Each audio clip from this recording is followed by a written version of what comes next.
submitted for your approval. What does it mean to be human?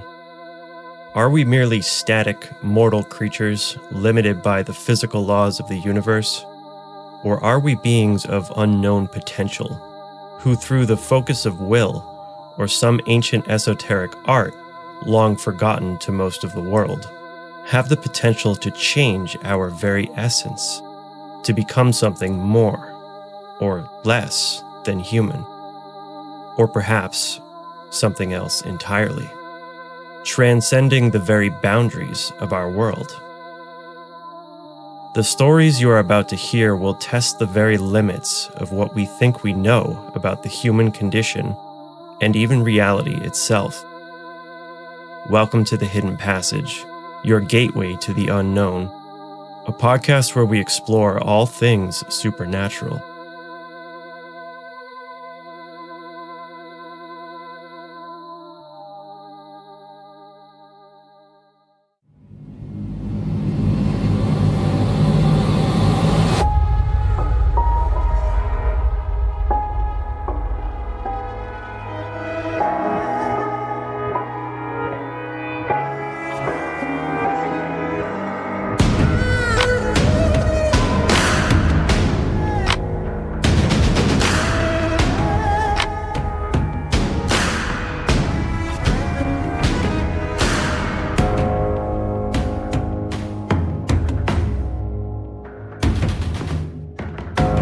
There's no denying it. I'm dragging a bunch of fucking ghouls around with me. 1. The Maiden and the Crone, or Cold as a Witch's Tit. My experience happened when I was around 18 years old, near my hometown in Lancaster County, Pennsylvania. It was the dead of winter, maybe late January, and around 1 o'clock in the morning. I was visiting my then girlfriend and ended up losing track of time. That day, having been distracted, relaxing with my girlfriend, I had neglected to pay attention to the weather, or even look out the window for that matter. And a very intense snow squall had rolled into the county, which quickly developed into a blizzard.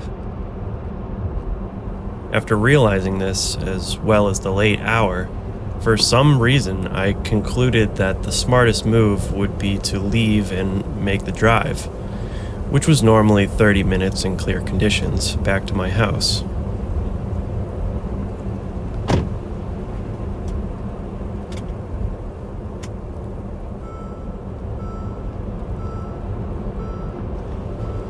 Now, the place I live is rather remote. It consists of miles and miles of rolling hills, crop fields, and woods, with several small towns scattered throughout.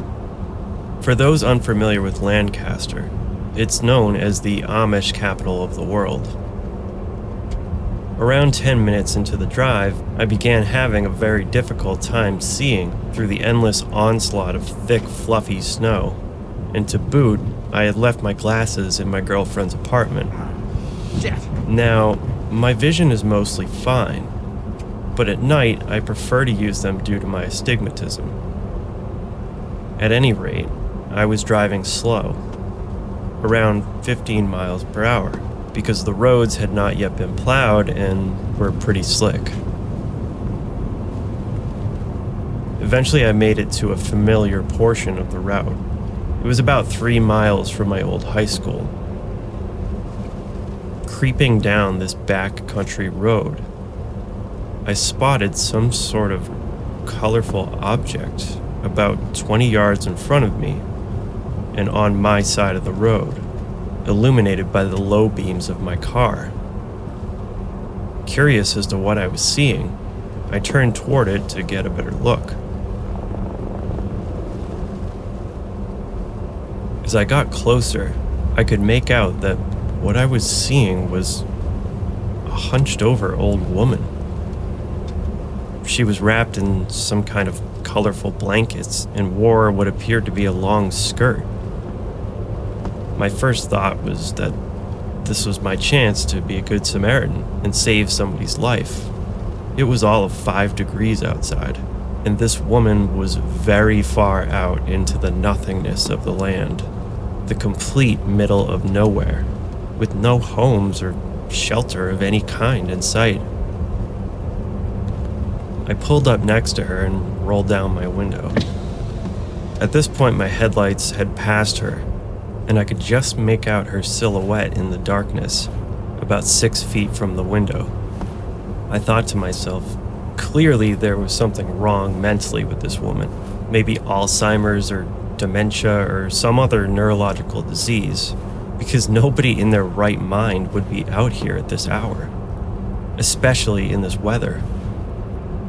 I called out to her. "Excuse me, ma'am? Do you need some help? What are you doing out here?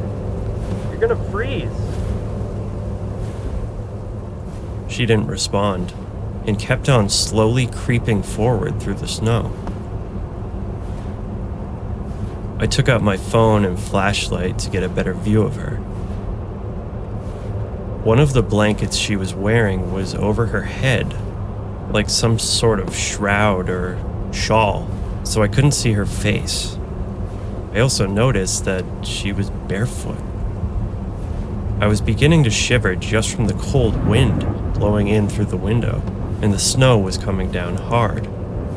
Once again, I asked, "Ma'am, why don't you let me take you somewhere warm and we can get you some help?" Suddenly she stopped walking and just stood there, facing away from me. "Lady, can you hear me?" I asked in confusion. Almost as soon as the words had left my mouth, she suddenly swiveled towards me and stood straight up. Her movements were strangely animated. This tiny, decrepit old woman suddenly became a presence like I had never seen.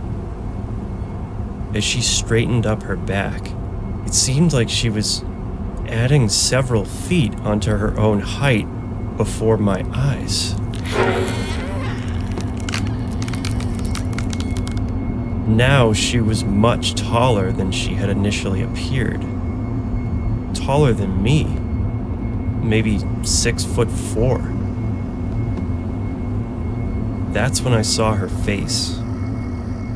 As strange as this sounds, it was like her face was not actually hers, or its. It seemed as though whatever this thing actually was wearing this hyper-realistic mask made to look like an old woman. It had the most piercing baby blue eyes I had ever seen in my life. They were also the largest eyes I have ever seen. So large that it didn't even seem humanly possible. They beamed at me, as if from behind 2 vacant holes where the old woman's eyes should have been if it were an actual normal human face. The sight took my breath away. Instinctively, I slammed my foot on the gas. My car tires slipped and spun out in the snow as I tried to get away.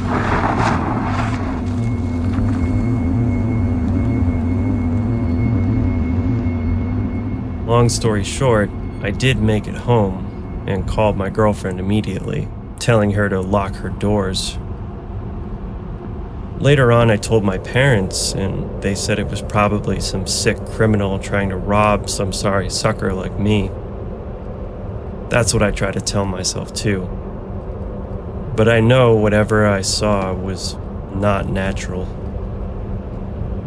Any human would have surely succumbed to the elements wandering that far out in a storm in sub-zero temperatures.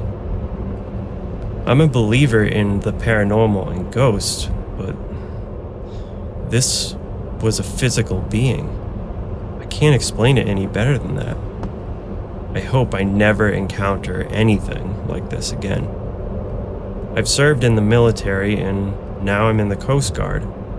I've been in many scary situations where my life was in danger, but not even in those moments was I nearly afraid as I was that night.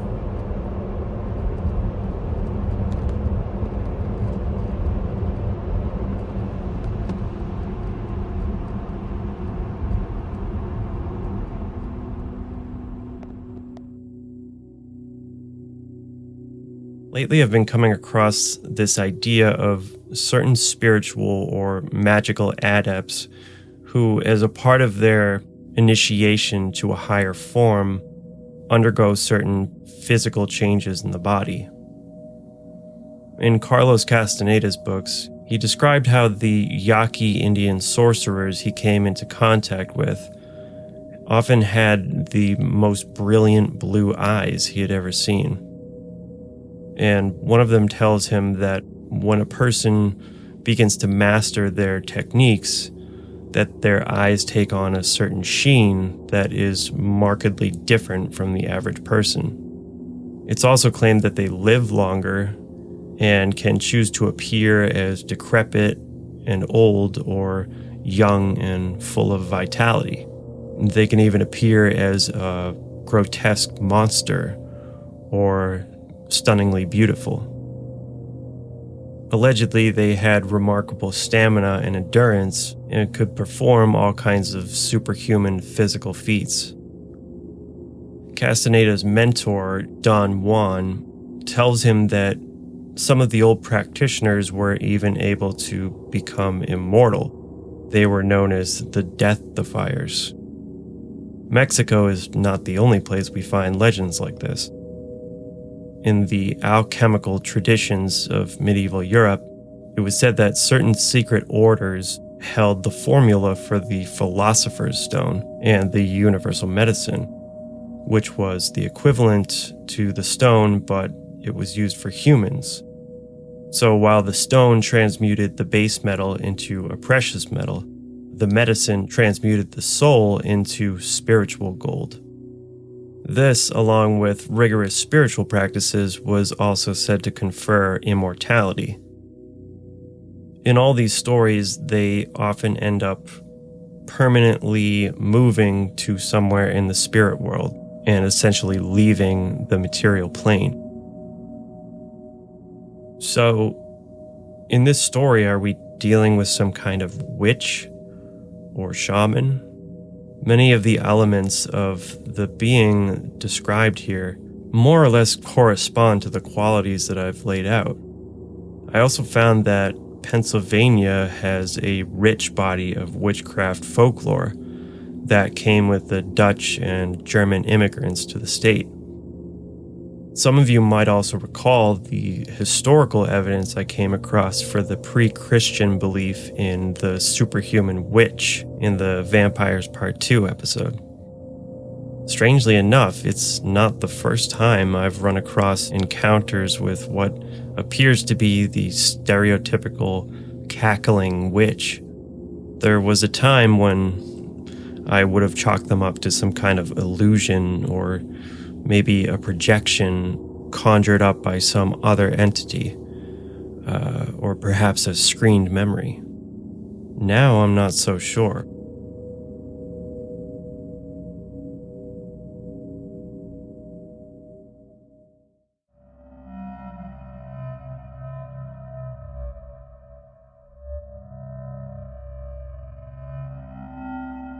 Two, supernatural stalker. Something weird happened to me when I was very young, about 7 years old. One night around 10 o'clock, my dad and I were on our way home, walking down a street in downtown Savannah, Georgia. To our left was an old cemetery with a wrought iron fence, and to our right, across the street, was an old church. Holding my dad's hand as we walked, something caused me to look over my shoulder.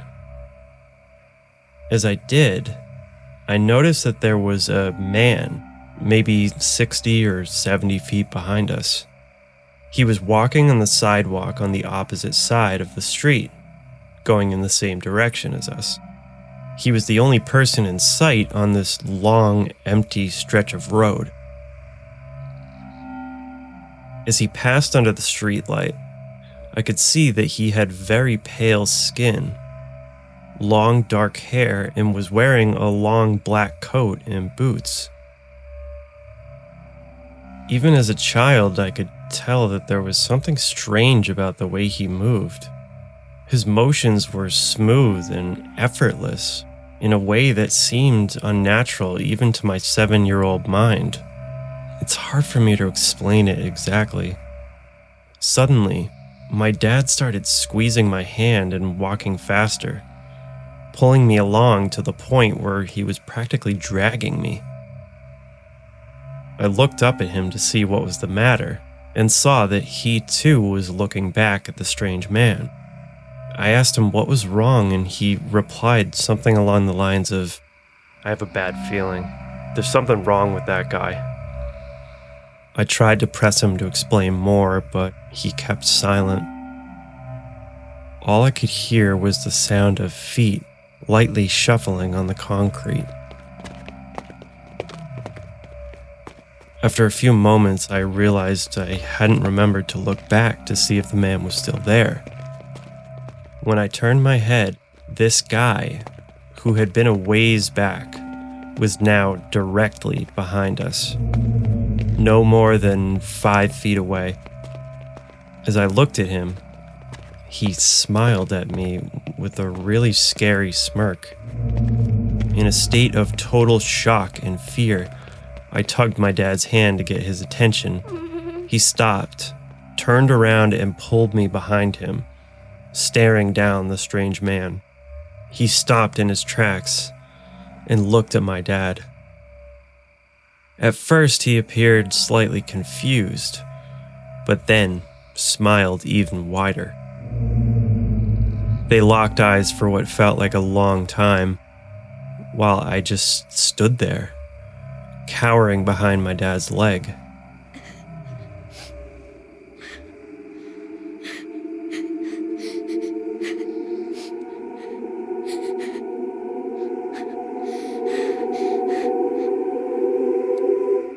Run.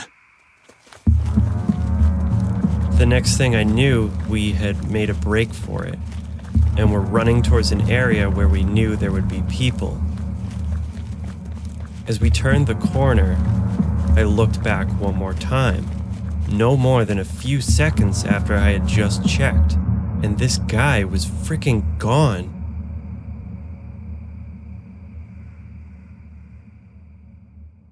To this day, I don't understand how this was possible. There was nowhere for him to go. What did he do? Jump the giant wrought iron fence without making any noise?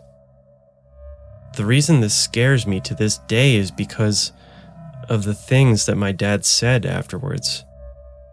He was just as confused as I was. He didn't understand how this guy could have caught up to us in less than a minute from where he was, especially when we were practically running. He would have had to sprint, and yet we never heard a single footstep behind us or any other noise. And every time we looked, he was walking at a normal pace. Surely we would have heard something, right? So how did he catch up to us in complete silence and in such a short amount of time? And what was he planning to do? And where did he disappear to? So many unanswered questions, and none of it makes any logical sense. My dad is one of those guys who doesn't really admit to believing in things like that. I think he knows that there are things in this world that we can't understand or explain, but he doesn't want anything to do with them. We talked about it many times due to how strange the whole thing was, but the only thing I could ever get out of him was that he didn't know what it was, but he knew it didn't make any damn sense. As far as what I think it was, for some reason, when it was happening, my gut was screaming, vampire. To me, that says a lot. To this day, I 100% believe that this is what we encountered. Ever since then, I watch people compulsively, their faces, their eyes, and how they move. The experience instilled a paranoia in me. Even the slightest noise freaks me out. I honestly feel kind of silly sharing it now, but hopefully somehow, somewhere, it helps someone.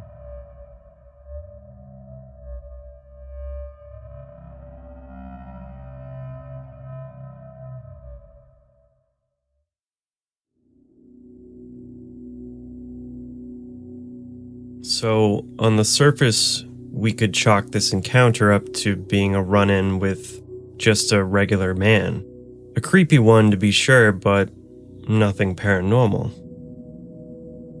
The odd details like her perception that this man didn't make any sound and seemed to catch up to them impossibly fast could be explained away as simply a distorted childhood memory. A fearful mind can make all kinds of internal projections onto the external world. Children can be especially susceptible to this, with more active imaginations and a limited frame of reference in their life experience. But by the age of 3, most children are able to make healthy distinctions between the two and can accurately perceive the world. Certainly by 7, this would no longer be a real issue. Now, another physiological fact we should take into account is the mind-body response to danger. When there's an unknown possible threat, the mind-body response is to actually heighten the senses in order to accurately identify it and deal with it accordingly. So hearing would naturally be heightened.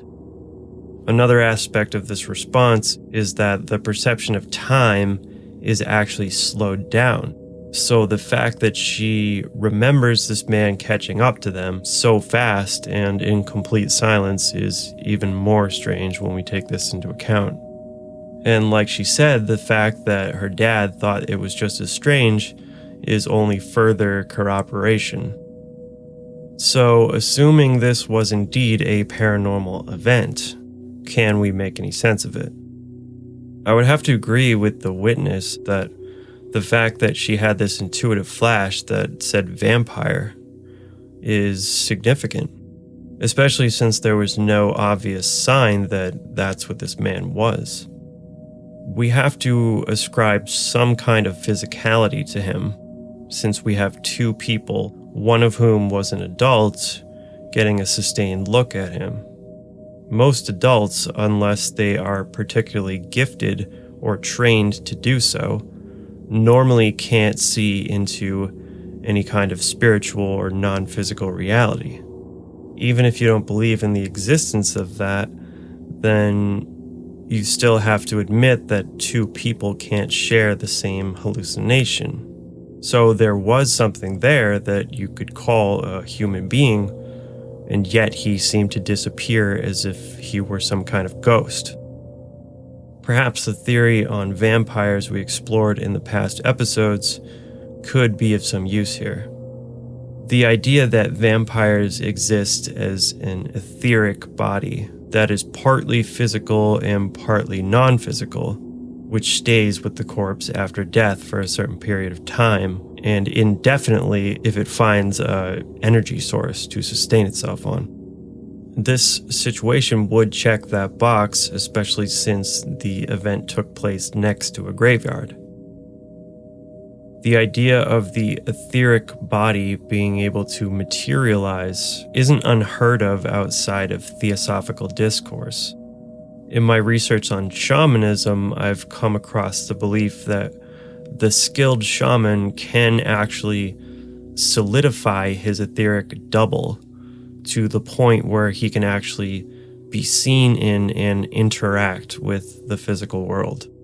This is how they allegedly perform feats of shape-shifting into animals, because naturally this state is more fluid and able to be influenced or molded by the person's intent. This idea naturally seems impossible to most of us here in the material world, where everything is limited to physical laws and the limits of matter. But in higher dimensions, it's believed that the operative forces are those of consciousness, and therefore the limitations are more mental than anything else.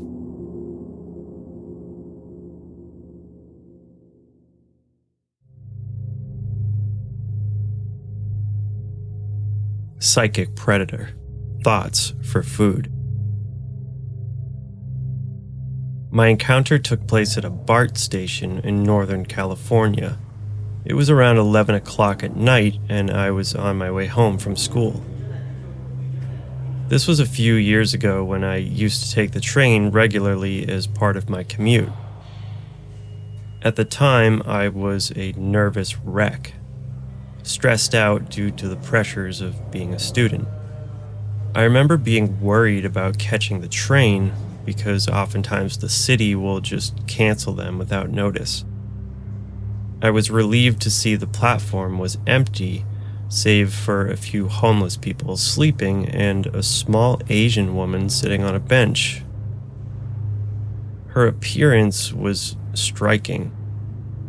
She had long, neat hair and was dressed very nicely in dark-colored clothes.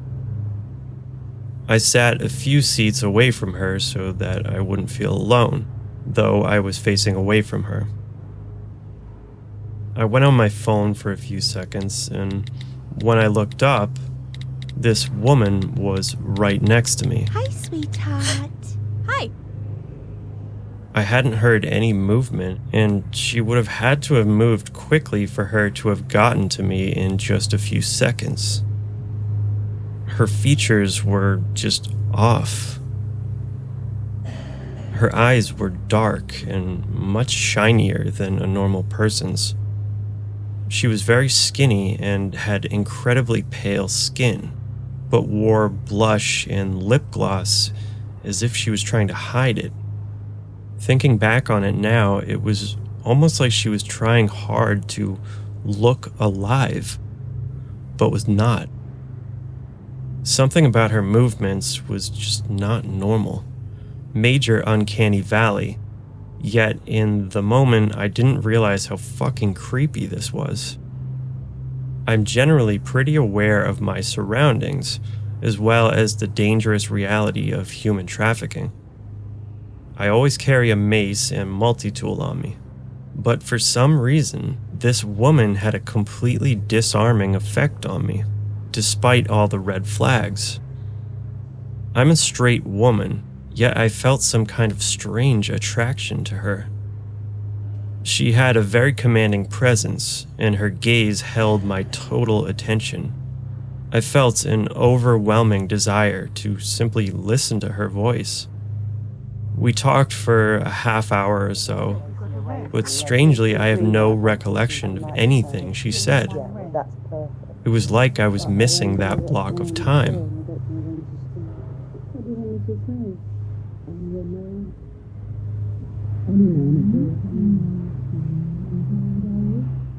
Then, all of a sudden, my heart started pounding, and a sense of danger began creeping in, though the situation hadn't changed, and just moments before that, we had been talking normally. I think she invited me to leave the platform with her, though I don't remember to where she wanted to bring me. I could tell something was wrong, but the feeling was still vague, and I was in some sort of daze.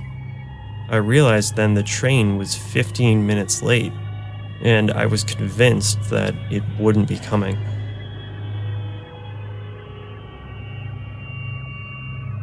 Finally, I heard it approach in the distance, and this was enough to keep me rooted to my spot.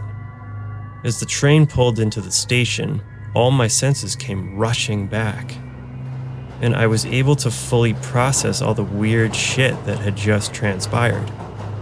The sense of danger became much more clear and urgent.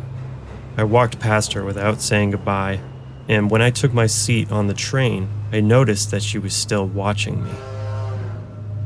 In literally the blink of an eye, she was at the base of the stairs leading up from the platform to the city.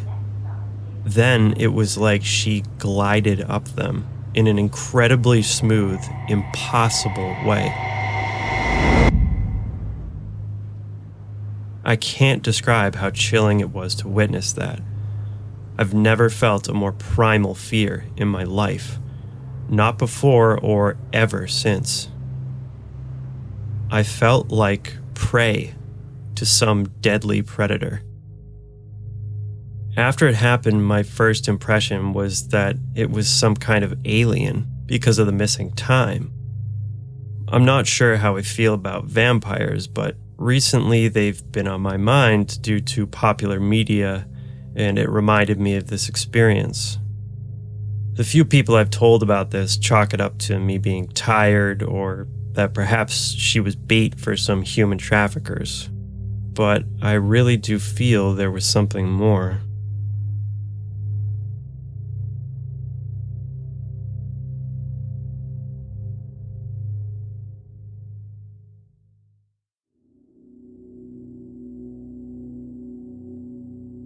So I'm sure a lot of you will notice that the similarities between the first story and this one are hard to ignore.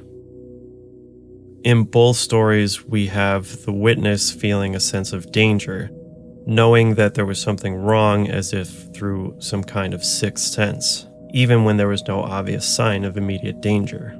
Both quote-unquote people are described as having the same uncanny, fluid movements that seem to cover distances in the blink of an eye. Both look human but are just off in some kind of almost ineffable way. As the witness states, these descriptions fall deep into what is called the Uncanny Valley.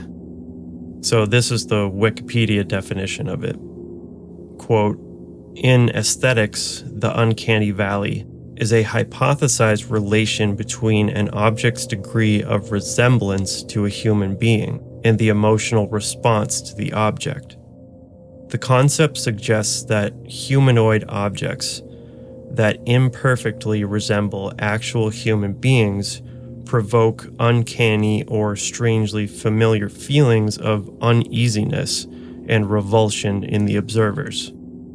The Uncanny Valley is exploited in the horror film industry all the time, with the latest example of it being used in the new movie Maiden.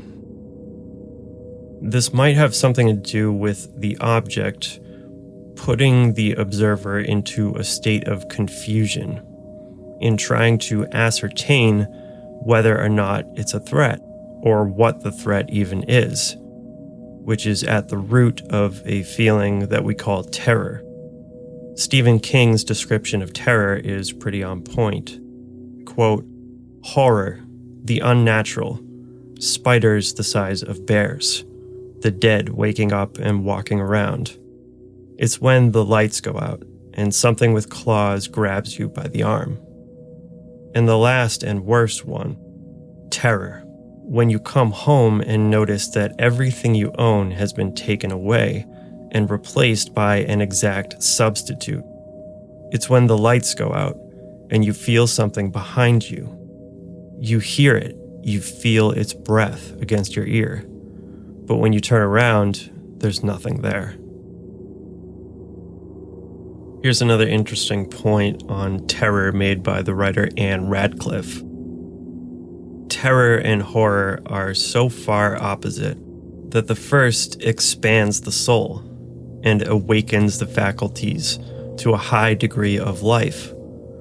The other contracts, freezes, and nearly annihilates them. Maybe this speaks to why we all love a good paranormal story, because we naturally seek the sublime, things that surpass any kind of calculation, as part of an almost religious instinct. These stories, while they can make us afraid, also open us up to possibility and wonder. Sometimes I wonder if there is a deeper reason for this specific response of the Uncanny Valley to things that resemble humans but are not. Could the answer be somewhere deep in our subconscious ancestral memory? You hear of many types of humanoid entities in paranormal accounts, some of whom seem to masquerade as human for deceptive purposes, it seems. These ideas go far back into our history, recorded through folklore and legends. So, anyways, let's get to the meat of this story. This seems to be some kind of example of what I described as living vampires. In modern paranormal circles, this is often referred to as the psychic vampire. In its exoteric or outward form, the term usually refers to narcissists or people with similar pathologies who manipulate others psychologically for excitement or boosting their own ego. Many of them do this without really being conscious of it. In its esoteric form, it refers to a person who literally feeds on the spiritual energy of other human beings. We may be dealing here with two sides of the same coin, but to the latter is attributed a supernatural element, directed through the vampire's intent to draw out someone's energy. Many of the examples I gave were of witches who did their dirty work in the astral realms while traveling out of body. But I have come across modern accounts of what appear to be flesh and blood people in the ordinary world who seem to have this strange allure that almost hypnotizes their victims. And the next thing they know, they wake up in some random place with no memory of what happened and feeling completely drained of energy. At any rate, I'm glad this person had the wherewithal to resist and get the hell out of there, away from whatever this was. It's a good example of why you should always trust your gut.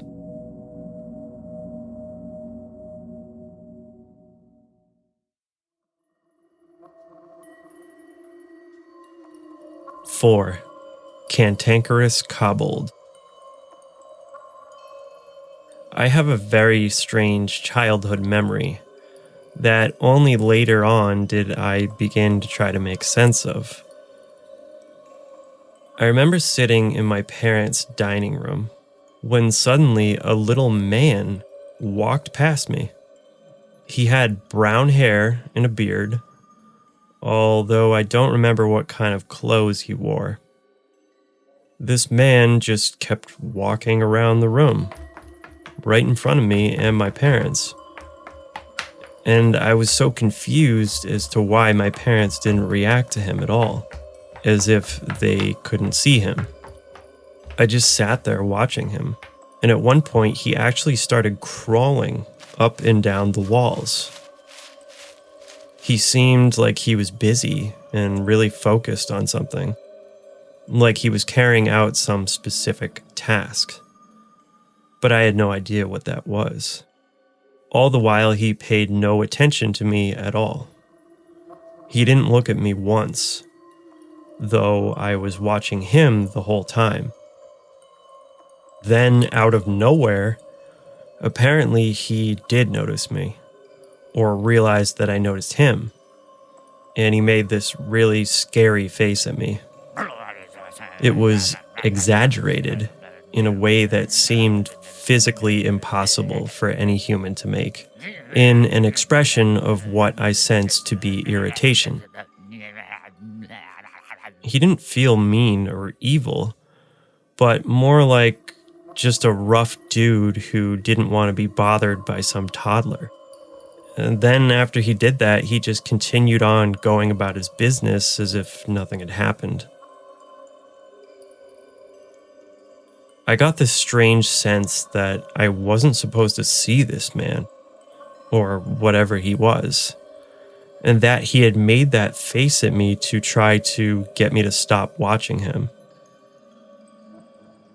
This memory has been ingrained in me my whole life, and I always believed it was a real experience until I grew up and found out that shit like that doesn't happen. Or does it? As I got older and learned about the paranormal, I assumed that what I had seen was some kind of fae spirit. Lately, I've been wondering if what I saw was a machine elf. I remember it being realistic and not visually trippy like the DMT experience. But it's the same trope of elves going about their business and not wanting humans to look at them. Is there some age where the pineal gland releases or forms a bunch of DMT in humans? Or are these interdimensional and both DMT users and small children can access that realm? Or is there some other explanation? I don't know if this detail is significant, but the spot in my house where I had the experience seemed like a hotbed for other spooky shit.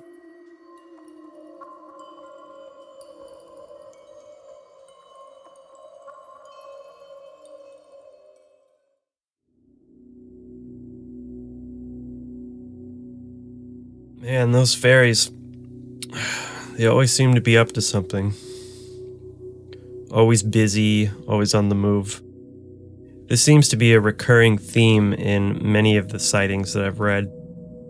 It makes me think of Paracelsus and his theory on elemental beings, which Rudolf Steiner later elaborated on, claiming that they were somehow involved in the actual processes of nature itself. Things like forming and gathering minerals for plants, and basically they appear everywhere on Earth as they are needed.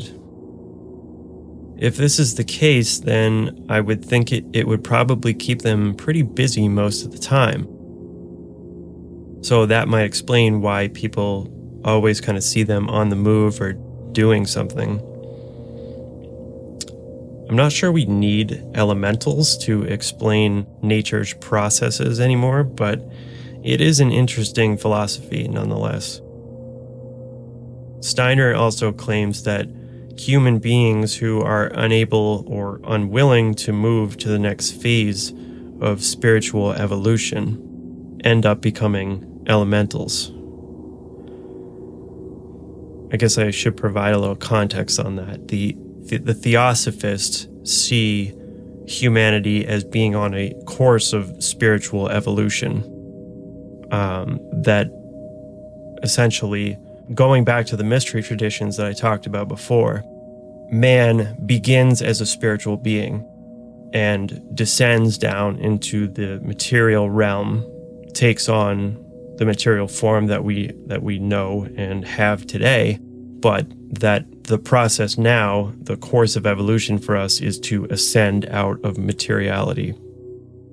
So there's certain stages that at these juncture points, we have to have developed a certain amount of progression or skills moving in the right direction to ascend to a higher level, or else we're basically not going to make it. And the people who don't fall off on this devolutionary trend. So essentially, the people who end up doing this, he says, become elementals.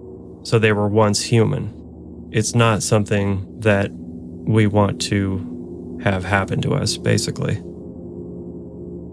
So this idea of humans becoming fairies is not really unheard of in the folkloric literature. As you might recall, the story of King Oberon, who was once a human and then becomes a fairy. Also, the earliest sources that we have for fairy-type creatures are in the Old Norse literature, where they talk about the elves. And the elves were essentially the ancestors. They don't really make any bones about it. And that's why they are found in the old mounds where they buried the remains of the ancestors. So getting back to this encounter, another motif that we see is this reaction to being seen. So many times we hear about this surprise or anger towards being spotted. I guess the implication there is that they usually pass by us all the time without being seen. So it's unexpected to them when somebody notices them. To respond to the witness, I would say that yes, children as well as people who are close to death may have access to certain psychic abilities. So it's said that they're both children and sickly people or elderly people who are on their way out are closer to the veil. The soul of a child is still in the process of enmeshing itself into the body, while the soul of a dying person is in the process of leaving. So both have 1 foot in and 1 foot out, so to speak. And yes, there is probably some connection there with DMT. Of course, in shamanic traditions, and arguably some of the mystery schools too, psychotropic drugs have been used to connect to the spirit world. The mythology regarding the ayahuasca brew of South America was that the gods taught them how to make it so that human beings could communicate with them. The active ingredient there is also DMT. You might want to look into Rick Strassman's work on that. There's some interesting tests being done right now with DMT that show this continuity among the things that people see. It's not just random hallucinations. And usually the entities that people encounter have very specific messages that are being given to them. Another interesting element of this is that a lot of them come back reporting that the experience it felt more real than reality. And also there's been a lot of atheists who apparently they come back from the experience and they're no longer atheists, we'll put it that way.